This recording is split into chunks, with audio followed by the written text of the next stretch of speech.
जी नमस्कार, मेरा नाम कृष्णपाल राठौर है और आप महारो मध्य प्रदेश का स्पेशल शो देख रहे हैं। लाडली बहना योजना शिवराज सरकार ने जब लॉन्च की थी, तब ये माना जा रहा था कि इसका चुनाव में असर होगा कि नहीं होगा, लेकिन चुनाव में इसका भरपूर असर हुआ। पूर्ण बहुमत की सरकार भारतीय जनता पार्टी की बनी और सरकार जब बनी तो कई पॉलिटिकल पंडितों ने ये एनालिसिस किया, ये अंदाजा लगाया कि इसका एक बड़ा श्रेय जो है वो लाडली बहना योजना को ही जाता है। और इसका एक बड़ा असर लोकसभा चुनाव में भी मध्य प्रदेश के अंदर स्पेशली जो है वो देखा गया। 29 की 29 सीटें भाजपा की झोली में गई। लेकिन लाडली बहना वो के लिए मकान का वादा भी अपने मैनिफेस्टो में, अपने घोषणा पत्र में भाजपा ने किया था। लेकिन अब जो है मुख्यमंत्री मोहन यादव उस मैनिफेस्टो के उस घोषणा पत्र को जो है सीरियसली लेने लगे हैं। दरअसल हुआ यूं कि मध्य प्रदेश के मुख्यमंत्री लाडली बहनों के बीच में सभा को संबोधित करने गए थे रक्षाबंधन के पर्व पर। और रक्षाबंधन के पर्व पर जब मुख्यमंत्री बोल रहे थे तो उन्होंने सीधे सीधे बोला, क्या लाडली बहनों को मकान चाहिए, मकान के पट्टे चाहिए। एक बड़ा इशारा मोहन यादव ने मकान देने की ओर भी किया है। यानी कि जो भाजपा ने वादा किया था, जो बीजेपी ने लाडली बहनों को मकान देने का वादा किया था, अब उसकी तैयारी में मोहन सरकार लग रही है। और ये जो भाषण है, इस भाषण से ही ये पता चलता है कि कहीं ना कहीं मध्य प्रदेश में लाडली बहनों को मकान देने की जो योजना है वो सरकार बनाने लगी है। और मुख्यमंत्री के चेहरे पर खुशी थी रक्षाबंधन के मौके पर। और मैनिफेस्टो में वो वादा। अब ये है कि नेताओं की आदत भाषण देने की भी होती है। देखिए, नेता भाषण भी देते हैं, तो अब इस भाषण को कितना सीरियसली लेना चाहिए मध्य प्रदेश की लाडली बहनों को, ये तो मुख्यमंत्री जाने, उनका काम जाने। लेकिन घोषणा पत्र के अनुसार भी मकान देने चाहिए सरकार को। और एक बड़ा इशारा जो है लाडली बहनों के मंच पर मुख्यमंत्री मोहन यादव ने मकान को लेकर रखा और एक बड़ा इशारा किया कि मकान चाहिए कि नहीं चाहिए। तो कहीं ना कहीं हो सकता है कि आने वाले आगामी चुनावों के लिए भी अभी से मोहन सरकार जो है तैयारी में लगी है, क्योंकि लाडली बहनों की वजह से ही उन्हें चुनाव में रिजल्ट देखने को मिला है।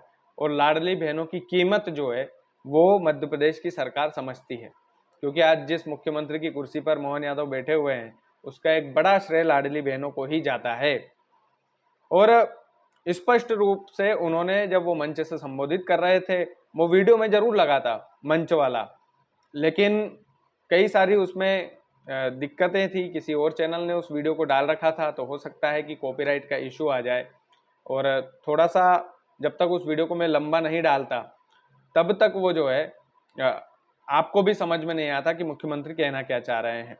लेकिन मैंने वो वीडियो सुना है और उस वीडियो की लिंक मैं शायद डिस्क्रिप्शन में डाल दूंगा। उन्होंने स्पष्ट रूप से मकान की ओर इशारा किया कि मकान के पट्टे भी चाहिए कि नहीं चाहिए। और अगर ये भाषण नहीं है महज, ये नेताओं वाला भाषण नहीं है, भावनाओं वाला अगर भाषण है तो मुख्यमंत्री है, सब कुछ कर सकते हैं। अगर ये भावनाओं वाला भाषण है तो मध्य प्रदेश की लाडली बहनों को मुख्यमंत्री मोहन यादव जो है मकान देने की भी तैयारी कर रहे हैं। उनके भाषण के अनुसार बता रहा हूं मैं। अगर ये वादा पूरा कर देती है मध्य प्रदेश की सरकार, तो आप सोचिए कि कितना बड़ा एक रिवॉल्यूशन आ जाएगा, कितना बड़ा एक बदलाव आ जाएगा लाडली बहनों की जीवन में भी। क्योंकि मकान सबसे बड़ा सपना होता है इंसान की जिंदगी का। सबसे बड़ा यदि वो सपना देखता है तो मकान का देखता है।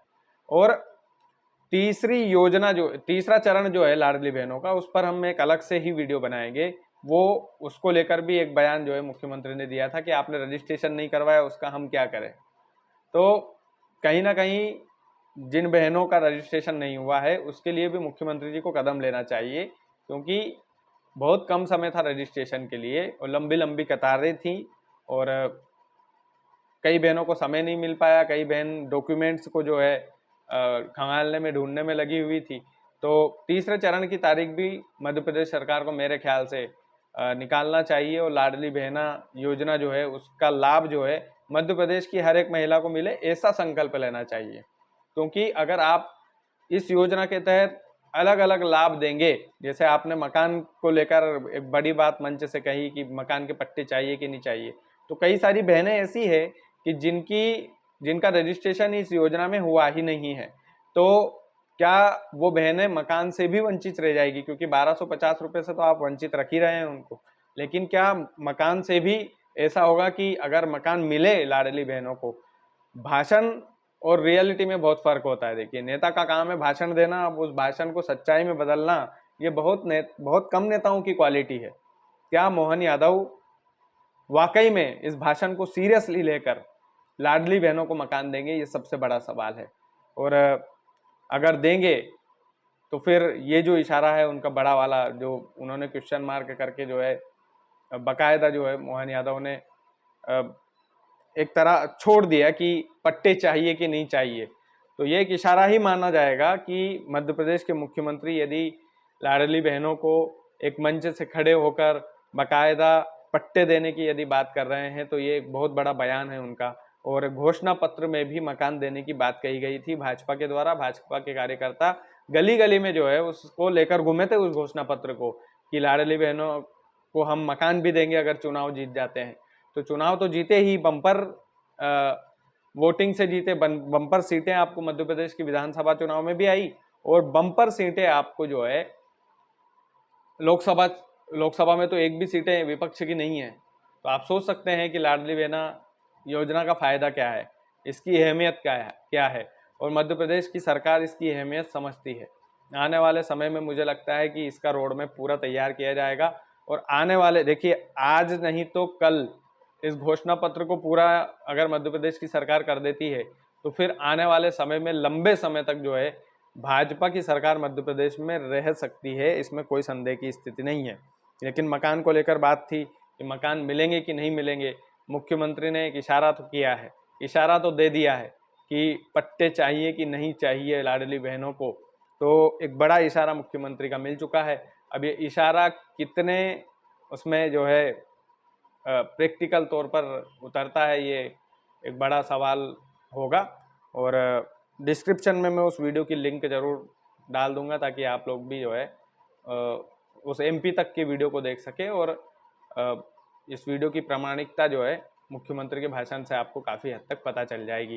बाकी ये हमारा चैनल है म्हारो राजगढ़ और म्हारो मध्य प्रदेश करके एक शो चलाते हैं, जिसमें हम उन मुद्दों पर चर्चा करते हैं जिन मुद्दों की जानकारी आपको होना चाहिए है।